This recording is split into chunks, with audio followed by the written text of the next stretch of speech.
सभी विद्यार्थियों का हार्दिक स्वागत, हार्दिक अभिनंदन। प्रिय विद्यार्थियों, हिंदी साहित्य कक्षा 12 के लिए प्रश्नोत्तर वीडियो यानी दूसरा भाग अपलोड किया जा रहा है।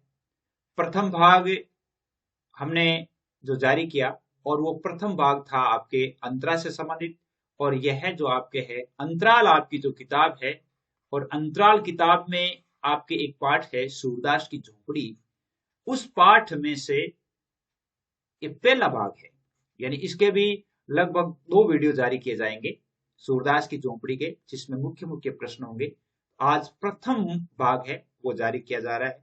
यह प्रथम भाग भी यानी सूरदास की झोपड़ी जो पाठ है, इस पाठ में से बहुत ही महत्वपूर्ण प्रश्नों को उठाया गया है।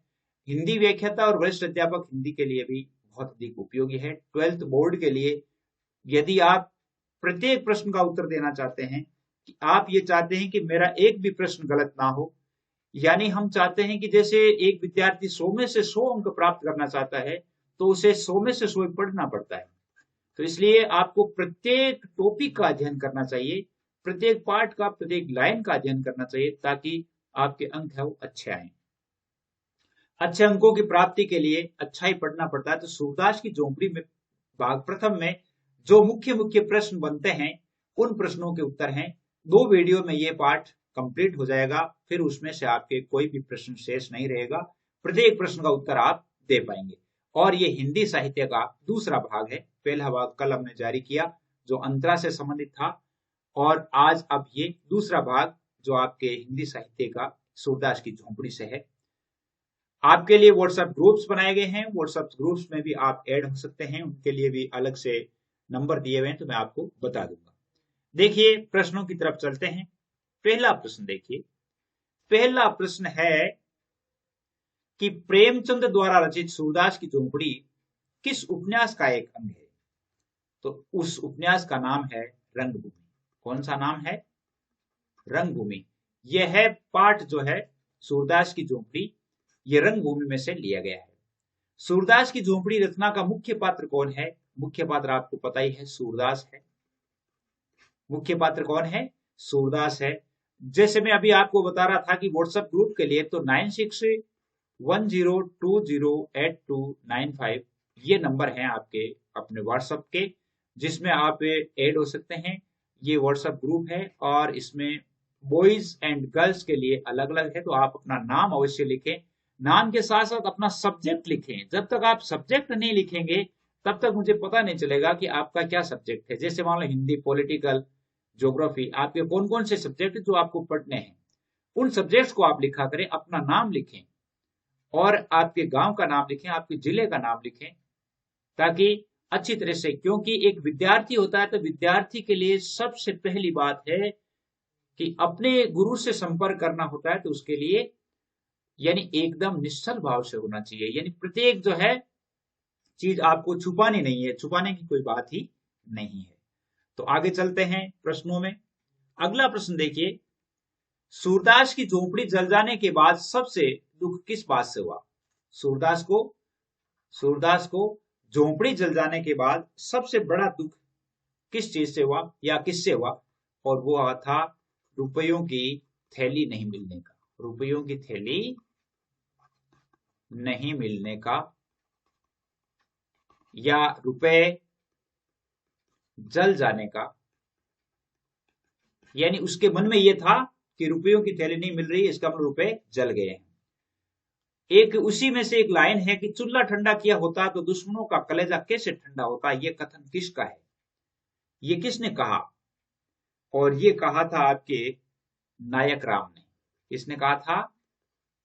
नायक राम जो था उनका पात्र, उसने कहा था कि अगर चूल्हा ठंडा किया होता, यानी किसी ने कहा कि अरे सुरा क्या हुआ, तुमने चूल्हे की आग नहीं बुझाई थी क्या? तभी ये नायक राम बोलता है कि चूल्हा ठंडा किया होता तो दुश्मनों का कलेजा कैसे ठंडा होता। जिसके मन में इतनी खुटाई हो भगवान उसका सत्यानाश कर दे, ऐसा किसने कहा? और ऐसा कहा था जगधर ने। किसने कहा था? जगधर ने। जगधर ने कहा कि भाई अगर इस प्रकार की बात करता है कोई, तो जिसके मन में इतनी खोटाई हो उसका भगवान सत्यानाश कर दे, ये बात जगदर ने कही थी। सूरदास की झोंपड़ी पाठ में भारत के किस क्षेत्र का चित्र खींचा गया, मतलब कौन से क्षेत्र का है, और वो है पूर्वी अंचल का। भारत के पूर्वी अंचल का, भारत के पूर्वी अंचल का चित्रण है वो इसमें किया गया है। बहुत इंपॉर्टेंट प्रश्न है, आप लिख लीजिए। सूरदास की झोंपड़ी पाठ का मूल उद्देश्य क्या है?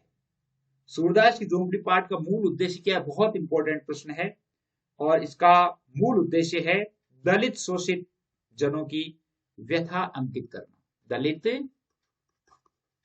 शोषित वर्ग की व्यथा या दुख अंकित करना। दलित शोषित वर्ग का दुख है वो अंकित करना इसका मुख्य उद्देश्य है। सुभागी किसकी पत्नी थी? और सुभागी थी भैरव की पत्नी या भैरव की। भैरव लिख सकते हो, भैरव लिख सकते हो। भैरव की पत्नी थी सुभागी।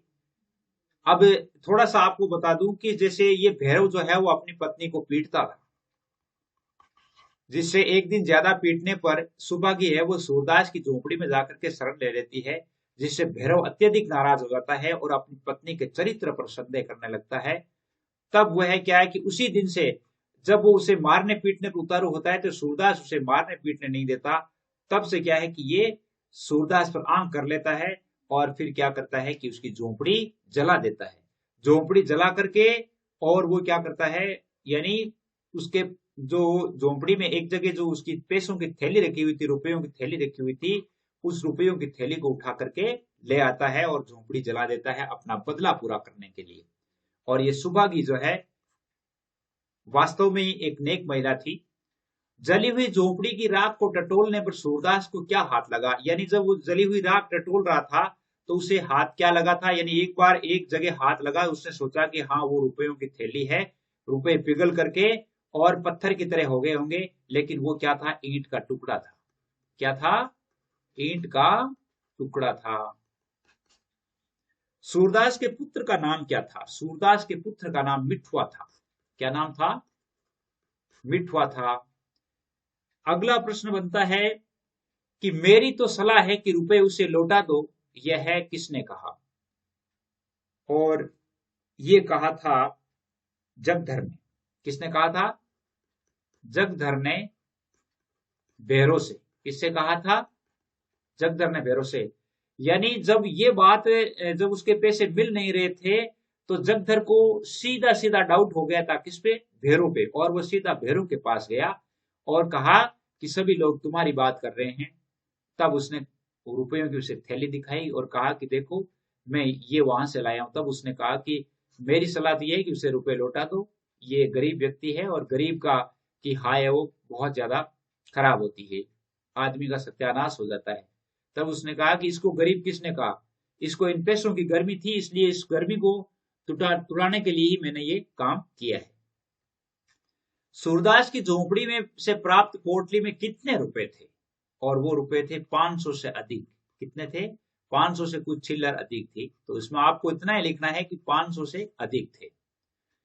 जो कोई 100 लाख बार आग लगा दे, तो ऐसा प्रश्न किसने किया? ऐसा प्रश्न किया था मिठुआ ने। सूरदास के पुत्र मिठुआ ने किया था। यानी जब उसने कहा कि मिठुआ ने कहा एक बार कोई आग लगा देगा, अब की बार आग लगा देगा तो क्या करेंगे? सूरदास के आग फिर कह रहा है कि फिर बनाएंगे। उसने फिर कहा फिर लगा दे तो क्या करेंगे? उसने कहा फिर बनाएंगे। और फिर लास्ट में वो कहता है कि अगर कोई 100 लाख बार हमारे आग लगा दे तो क्या करेंगे? तब भी सूरदास कहता है कि फिर भी हम 100 लाख बार अपनी झोंपड़ी का निर्माण करेंगे। अगला प्रश्न देखिए। अगला प्रश्न है कि भैरव को उकसाने और भड़काने वाला कौन था? भैरव को उकसाने वाला और भड़काने वाला था जगधर। कौन था? ये जगधर ही उनको भड़काता था। सूरदास के चरित्र की मुख्य विशेषता क्या है? सूरदास के चरित्र की मुख्य विशेषता क्या है?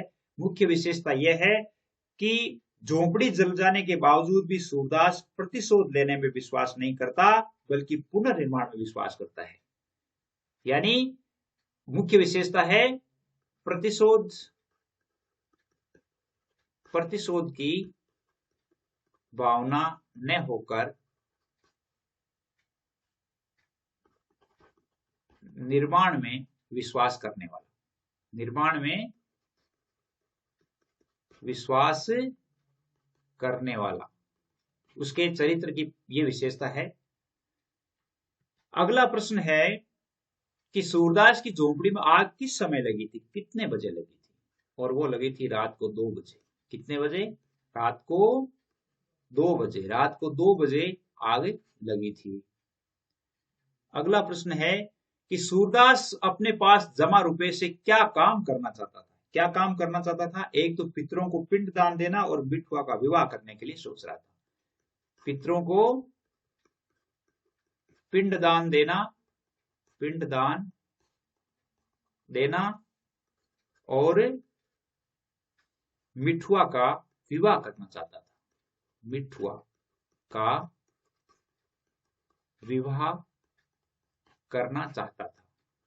विवाह करना चाहता था। अगला प्रश्न है कि ये घास फूस की राख नहीं थी, उसकी अभिलाषाओं की राख थी। ये कथन को स्पष्ट कीजिए। वेरी इंपॉर्टेंट प्रश्न है, बोर्ड में ऐसा प्रश्न ही पूछा जाता है, ध्यान रखें। ये घास फूस की राख नहीं थी। अब इसको आप लिखेंगे कैसे? इसको आप इस प्रकार लिखेंगे कि झोपड़ी जलने के साथ ही उसके रुपयों की पोटली भी गायब हो गई थी। झोपड़ी जलने के साथ ही उसके रुपयों की पोटली भी गायब हो गई थी। उन रुपयों से, अब आप लिख लीजिए कि उन रुपयों से वह पितरों का पिंड दान करने और अपने पुत्र मिठुआ का विवाह करना चाहता था। वे सभी इच्छाएं ध्वस्त हो गई थी। इसलिए कहा गया है कि यह उनकी अभिलाषाओं की राख थी। मतलब ये झोपड़ी की राख नहीं, उसकी अभिलाषाओं की राख थी। अगला प्रश्न है कि तो हम 100 लाख बार बनाएंगे, इस कथन से सूरदास की कौन सी चारित्रिक विशेषताएं प्रकट होती है? इस कथन से सूरदास की कौन कौन सी विशेषताएं? वैसे यदि मान लो ये भी पूछा जा सकता है, इनमें से चारित्रिक विशेषताएं भी आ सकती है।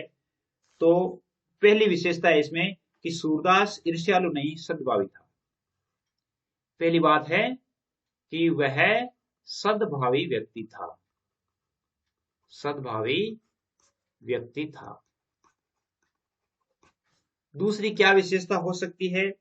दूसरी विशेषता है कि वह सहनशील और कर्मठ व्यक्तित्व का धनी था। वह सहनशील और कर्मठ व्यक्तित्व का धनी था। तीसरी विशेषता, वह बदले की भावना के अपेक्षा पुनर्निर्माण में विश्वास करता था। वह बदले की भावना की अपेक्षा पुनर्निर्माण में विश्वास करता था।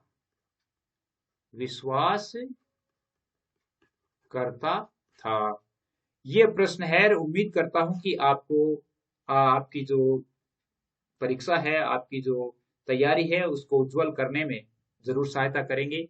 और इसका दूसरा वीडियो है वो अतिशीघ्र जारी किया जाएगा। तो आप अपनी कॉपी में लिखते रहें, याद करते रहें। आज के लिए बस इतना ही। जय हिंद, जय भारत।